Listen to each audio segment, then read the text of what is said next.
आए थे वो घटना को लगभग अभी महीना भर होने वाला है, मगर भीम आर्मी के लोगों को क्या आज पता चला जो आज आए हैं।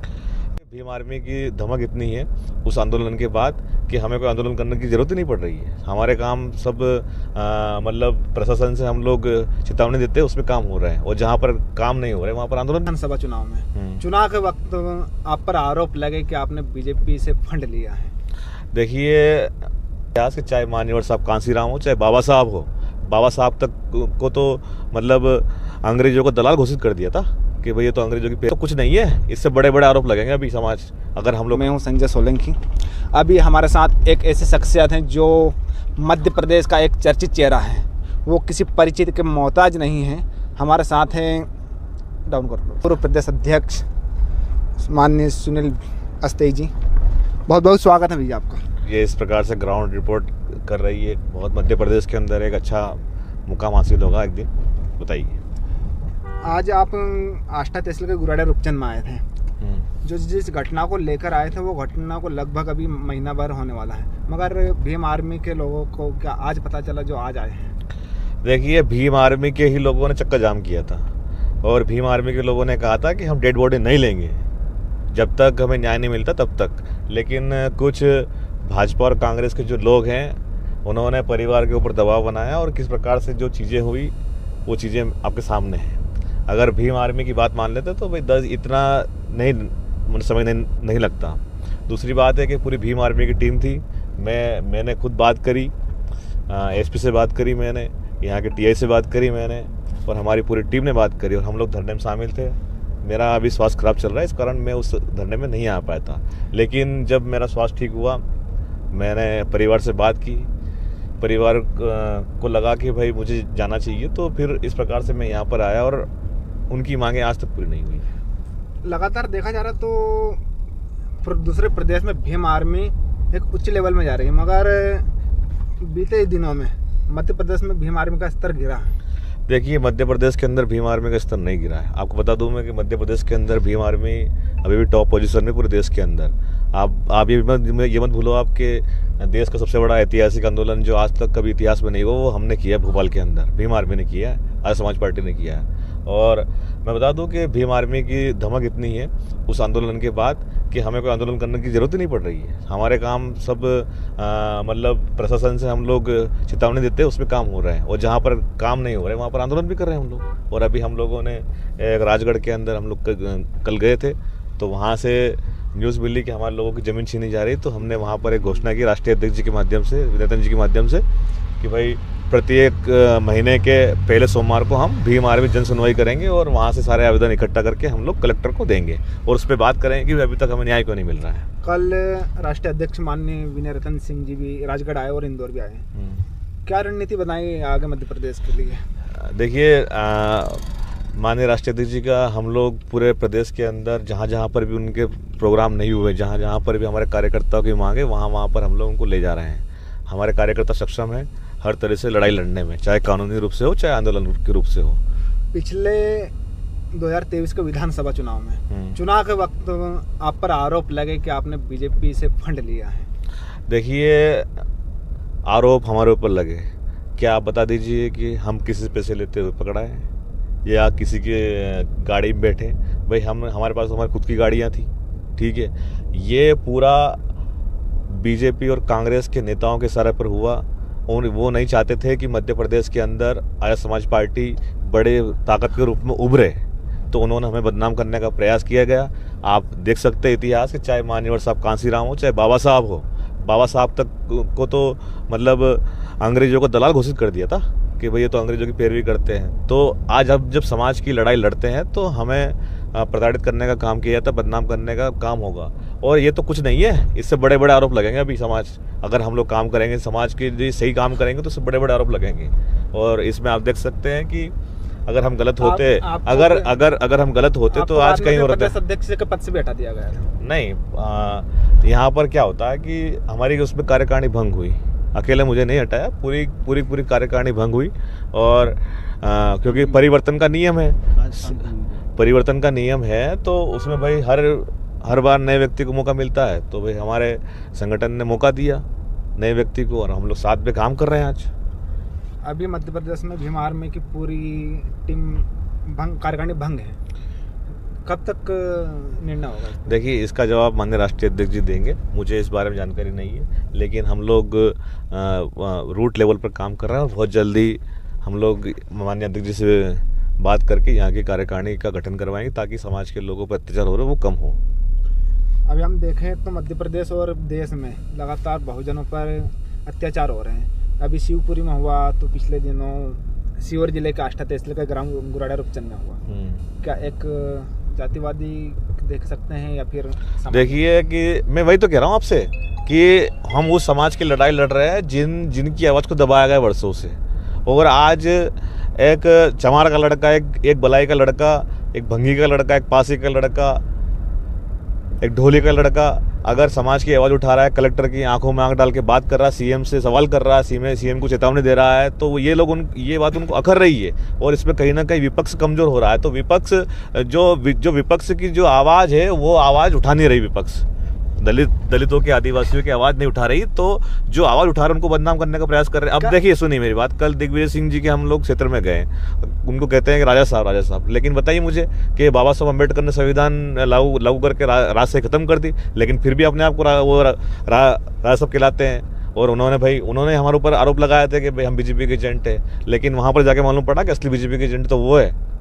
भाई बीजेपी के एजेंट के रूप में काम कर रहे हैं, भाई दलितों की जमीन छीनी जा रही, चुप क्यों, सरकार से सवाल क्यों नहीं कर रहे हैं? वो अधिकतर उनकी जाति के लोग हैं आरोप वहाँ पर एट्रोसिटी करने वाले। आखिर क्या कारण है? तो समाज को समझना चाहिए और सरकार से हम लोग लड़ेंगे। और समाज अब समझ चुकी है कि हम उनके नेताओं को बदनाम करने का एक षड्यंत्र रचा जा रहा है। आप देख सकते हैं कि इस क्षेत्र के अंदर भी हमारे जो कार्यकर्ता हैं, जो आवाज़ उठा रहे हैं, उनको भी लगातार बदनाम करने का प्रयास किया जा रहा है, लेकिन हम लोग पीछे नहीं हटेंगे। संगठन में भी जातिवाद फैल रहा है? नहीं, हमारे संगठन में कोई जातिवाद नहीं। हमारा संगठन फूले पेरियार अम्बेडकर की आइडियोलॉजी में काम करता है और फूले साहब ने कहा है कि जो आपके संघर्ष में साथ दे रहा है उसकी जाति। अत्याचार हो रहे हैं। अभी शिवपुरी में हुआ, तो पिछले दिनों सीहोर जिले के आष्टा तहसील के ग्राम गुराड़ा रूपचंद में हुआ। क्या एक जातिवादी देख सकते हैं या फिर देखिए कि मैं वही तो कह रहा हूँ आपसे कि हम उस समाज की लड़ाई लड़ रहे हैं जिनकी आवाज़ को दबाया गया वर्षों से।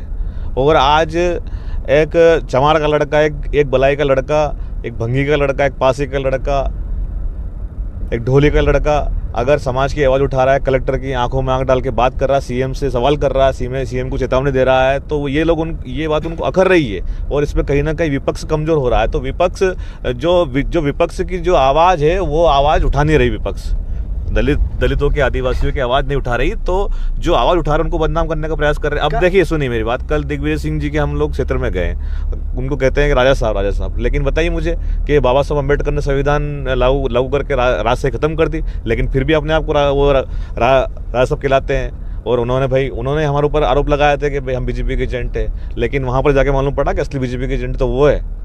भाई बीजेपी के एजेंट के रूप में काम कर रहे हैं, भाई दलितों की जमीन छीनी जा रही, चुप क्यों, सरकार से सवाल क्यों नहीं कर रहे हैं? वो अधिकतर उनकी जाति के लोग हैं आरोप वहाँ पर एट्रोसिटी करने वाले। आखिर क्या कारण है? तो समाज को समझना चाहिए और सरकार से हम लोग लड़ेंगे। और समाज अब समझ चुकी है कि हम उनके नेताओं को बदनाम करने का एक षड्यंत्र रचा जा रहा है। आप देख सकते हैं कि इस क्षेत्र के अंदर भी हमारे जो कार्यकर्ता हैं, जो आवाज़ उठा रहे हैं, उनको भी लगातार बदनाम करने का प्रयास किया जा रहा है, लेकिन हम लोग पीछे नहीं हटेंगे। संगठन में भी जातिवाद फैल रहा है?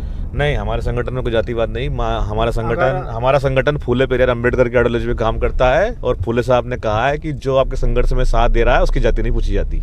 लगातार देखा जा रहा है, तो कई बार उच्च पदों पर संगठन में सिर्फ एक ही जाति के लोगों को लिया है। नहीं, आप देख सकते हैं कि हमने सुनी मेरी बात, हमने सभी संगठनों के, सभी समाज के लोगों को हम लोग प्रमुखता से रख रहे हैं। लेकिन आप देख सकते हैं कि अभी कांग्रेस की लिस्ट जारी हुई प्रदेश कार्यकारिणी की, उसके अंदर पूरे 90% लोग ब्राह्मण हैं और जबकि सबसे ज़्यादा वोट उनको हमारे दलित समाज के लोग देते हैं। तो क्या कांग्रेस कर रही है जो उनके संगठन में जातिवादी? कांग्रेस कर रही है, भाजपा कर रही है जातिवाद। भाजपा के अंदर बताओ ना मुझे, आज तक मध्य प्रदेश में यहाँ पर दलित आदिवासी डोमिनेंट मतलब जनसंख्या है, लेकिन आज तक यहाँ पर दलित आदिवासी को मुख्यमंत्री क्यों नहीं बनाया गया? आज तक एक सिंगल दलित प्रदेश सदस्य क्यों नहीं बनाया गया? भाई आप तो जाति की बात कर रहे हैं, मैं तो पूरे एक समुदाय की बात कर रहा हूँ। आज तक दलित आदिवासियों को मतलब क्यों नहीं बनाया, लेकिन हमारे इसमें देख सकते हैं कि भाई हमने ओबीसी समाज के व्यक्ति को सम्मान दिया। अभी आप देख सकते हैं कि हमने युवा मोर्चा का अध्यक्ष एक ओबीसी समाज के व्यक्ति को बनाया, प्रदेश अध्यक्ष जाटव समाज के व्यक्ति को बनाया, दलित समाज के व्यक्ति को बनाया, और हमारे संगठन में मुस्लिम समाज के भी लोग हैं, आदिवासी समाज के भी लोग हैं। तो हम लोग आज़ाद समाज पार्टी का राष्ट्रीय अध्यक्ष माननीय चंद्रशेखर आज़ाद साहब पर भी एक आरोप लगा कि कहीं आरोप लगे, एक नहीं कहीं आरोप लगे, क्या कहना चाहेंगे? देखिए, जो समाज की लड़ाई लड़ेगा उसके ऊपर आरोप लगेंगे। लगातार बीएसपी के लोग उन पर आरोप लगा रहे हैं। देखिए, हमारे जो नेता चंद्रशेखर आज़ाद जी कहते हैं कि माननीय बहन जी हमारे नेता हैं, तो मैं उनके बारे में कुछ नहीं कहूँगा, लेकिन मैं बीएसपी के कार्यकर्ता को एक सीख देना चाहता हूँ कि भाई जो समाज के लिए लड़ रहा है, संघर्ष कर रहा है, उनका साथ दे, उनका साथ दे, और आप अर्थ से फर्श पे कैसा है इस पे आप मंथन करें। क्या उत्तर प्रदेश में और देश में बीएसपी आज़ाद समाज पार्टी आने से डाउन हुई है? नहीं, देखिए लोग आरोप लगा रहे हैं आप पर। देखिए, हम लोग हमारा काम कर रहे हैं, समाज के लिए लड़ रहे हैं, संघर्ष कर रहे हैं। अभी आप देख सकते हैं संभल की घटना को लेकर उत्तर प्रदेश के सभी जिलों के अंदर 3 तारीख को भाई चंद्रशेखर आज़ाद जी के जन्मदिन के अवसर पर मुस्लिमों के लिए आवाज़ उठाई जा रही है। तो हम लोग लड़ रहे हैं, समाज के लिए संघर्ष कर रहे हैं। भाई जो व्यक्ति समाज के लिए संघर्ष करेगा, समाज उसको प्यार करेगा, उसको सम्मान देगा, उसका साथ देगा। तो उसी प्रकार से भीम आर्मी आज़ाद समाज पार्टी का समाज साथ दे रही है। एक सवाल है, भीम आर्मी से पहले आप एक संगठन में थे? हाँ, था। और संगठन को आपने छोड़ा या फिर निकाला, क्या? देखिए, जब मुझे लगा कि हम लोगों को एक यूनाइटेड होके काम करना चाहिए, तो उस समय मोमेंटम पूरा ख़त्म हो चुका था। मध्य प्रदेश के अंदर लोग कहने लग गए थे कि मिशन ख़त्म हो चुका है, यहाँ पर नेता कोई था नहीं, क्योंकि यहाँ के जो मिशनरी नेताओं ने बीजेपी या कांग्रेस ज्वाइन कर ली थी।